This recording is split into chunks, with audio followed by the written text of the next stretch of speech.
नमस्कार, प्रणाम। हम बिहार से रहे वाला बनी और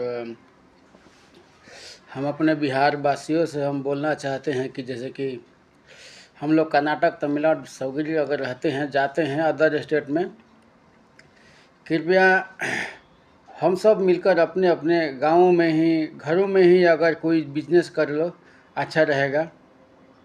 अपना बिजनेस कीजिए, छोटा ही कीजिए लेकिन अपना कीजिए। बाहर भीतर जाने की ज़रूरत नहीं है, क्योंकि हमारे बिहार के जो नेताओं जो है आपस में तकरार करते रहते हैं। पब्लिक के एक पब्लिक से दूसरी पब्लिक को लगाना चाहती है और लगाते लगाते जो है कि इस हद तक गिर जाती है कि दूसरे स्टेट में भी जाने के बाद भी बिहार का ही नाम आता है। चाहे यूपी का लड़का बदमाशी करे या उड़ीसा करे, बंगाल करे, झारखंड करे, लेकिन बिहार का नाम आता है कि बिहार वाला है, बिहार वाला है।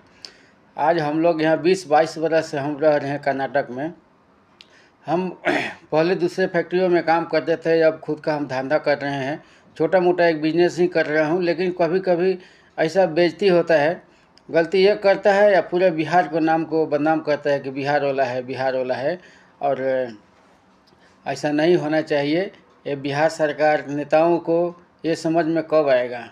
कभी नहीं आएगा। हम सब भुगते रह जाएंगे, आपस में लड़ते जाएंगे, हम आपस में एक दूसरे को विरोध होते जाएंगे। हम करेंगे विरोध, काल आप हमारे कीजिएगा विरोध, यही सब चलता रहेगा। नेताओं कभी भी समझेंगे नहीं कि जो बाहर प्रदेश जाते हैं, प्लान करते हैं, उनको बेइज्जती कितना होता है। और वो बेइज्जती खाली उनका ही नहीं होता है, पूरा बिहार का होता है, पूरा समाज का होता है, हर जाति को होता है। और अपने बिहार में जो लगा है जातिवाद, जातिवाद, फलाने जाति, चिल्लाने जाति, उसके लिए झगड़ा करते हैं आपस में, एक दूसरे को लगाने का जानते हैं।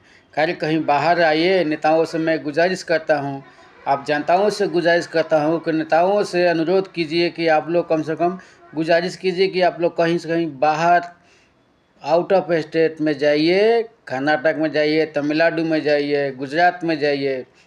एक 10 दिन काम कीजिए आप लोग, फिर आप लोगों को मालूम चलेगा कि बेइज्जती क्या होता है हम बिहारियों को। हाँ, ये सब समझ में कब आएगा?